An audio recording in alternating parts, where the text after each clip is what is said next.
Bine, ați revenit la un nou unboxing. Aici am comanda din campania C3.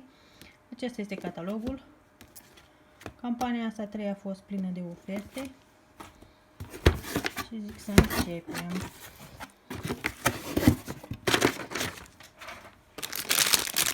Aici am o perie de păr. Pe comanda am avut 2 ape de toaletă Summer White Sunset. 9 apă de parfum Hair Story pentru femei. Am avut și 2 seturi Rar Pearl. O apă de toaletă ai Mary. Aici am punguțe mici și medii. Aici sunt pungele de la seturi. O apă de toaletă Romantic Bouquet. O cremă de mâini cu glicerină. Un gel de duș Kir Royal din gama Senses. Încă o cremă de mâini cu glicerină. Acesta este un spray pentru păr, cred. Daily Hair. Da, este pentru păr. Un spray de corp. Alt spray de corp. Pe comandă. Aici am mai multe cataloage, vreo 15.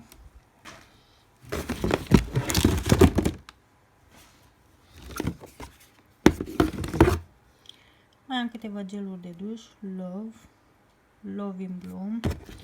Din acestea am 3.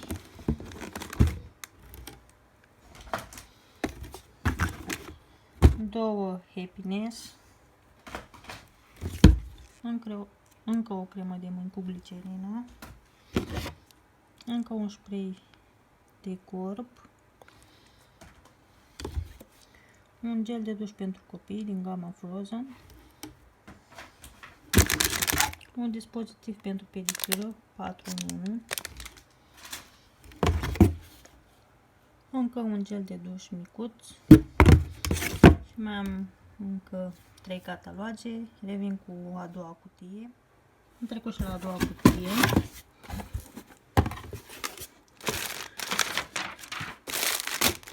Aici mi-am comandat halatul ăla sau cum se mai cheamă, dacă nu uit la urmă am să vi-l arăt.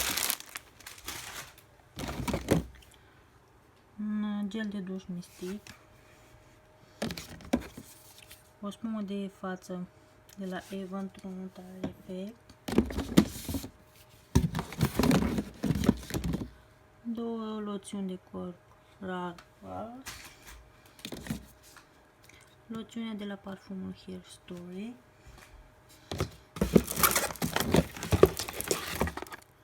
Aici am setul acesta Maxima cu apă de parfum și loțiune de corp. Are un ambalaj frumos. Un gel de duș Beautiful Memories la 500 de ml. Un tratament de față din gama Aim Clinical. O loțiune de corp Encanto. Un spumant de baie cu clean la 500 de ml. Un spumant de baie cu... Nu este cu rodie.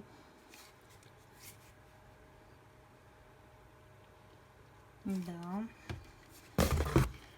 Un gel de duș Logon. Un gel intim 300 de ml.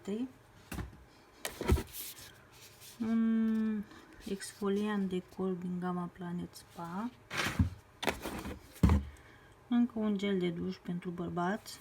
Acestea 3 erau la ofertă pe broșura Avon Magazine. Acesta era desfăcut. O loțiune de corp Little Black Dress. Și un spumant de baie cu rodie și bujori. Revin cu a 3-a cutie. Am ajuns și la a 3-a cutie. Aici am factura. O loțiune de corp Even Care cu iaurt și miere la 750 de ml. Eu mi-am comandat această geantă de pe broșura My Even Magazine, am să vi-o arăt la urmă.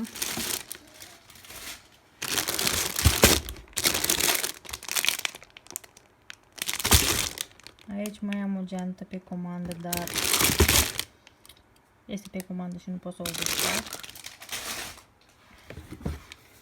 Un spumant de baie cu orhidee la 1000 de ml. Încă un gel de duș Happiness la 500 de ml. Eu mi-am comandat și aceste carnețele. Hai să văd dacă pot să desfac unul.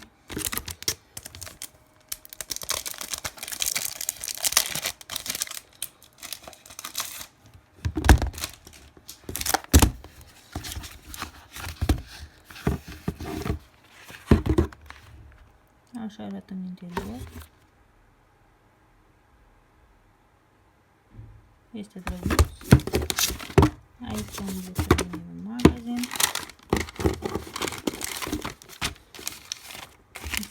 Broșura pentru reprezentanți.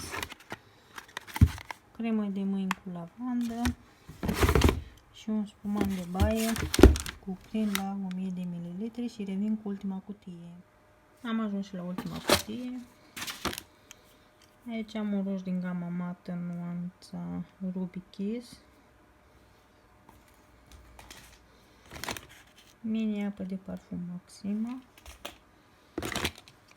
Aici am un ruj Marc Epic Lip, nuanța Nailed It, pe comandă. Aici am lame de raz de unică folosință.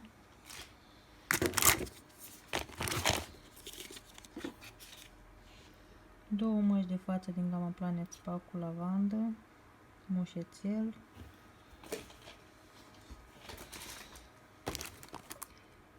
Apă de parfum Little Black Dress. Cremă de mâini Encanto. Aici am un set sau era ceva cu Maxima, nu mai știu, cred că era inelul de pe broșurica aia singură, cu singura foaie, dar este pe comandă. Firecracker sau ceva de genul această ojă, tot pe comandă. 2 mini apă de parfum Rare Pearl, tot de la set. Un BB cream de la Avon True Nutra Effect, nuanța Light. Eu mi-am comandat aceste plămițe de păr. Arată drăguț, dar nu văd cât sunt de bune. Alte punguțe. Aici am un tratament pentru picioare. Spray-ul de la Encanto. Încă o măscuță, am avut 3 pe comandă.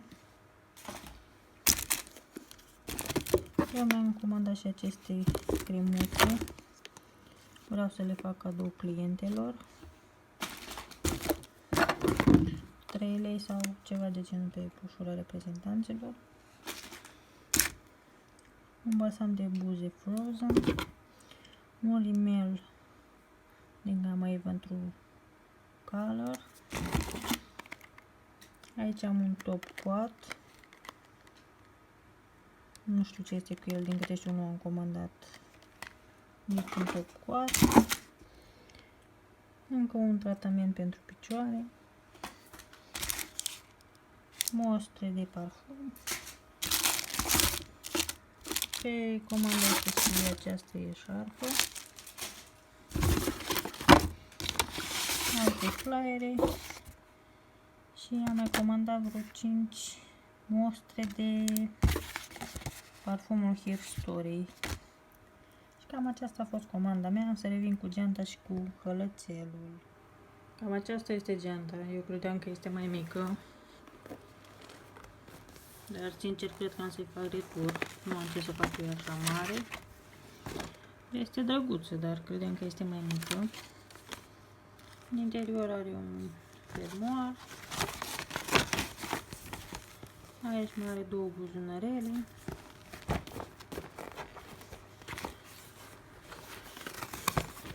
Aici văd că mai are încă două compartimente.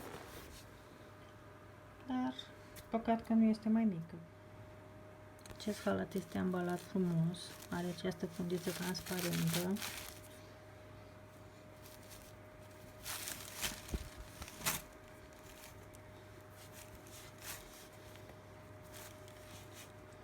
Dar este un halat subțirel.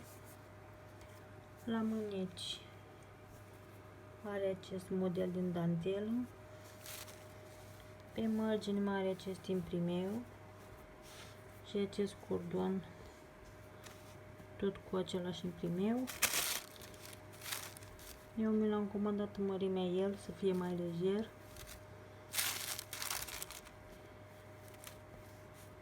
În realitate se vede mai deschis, dar asta e.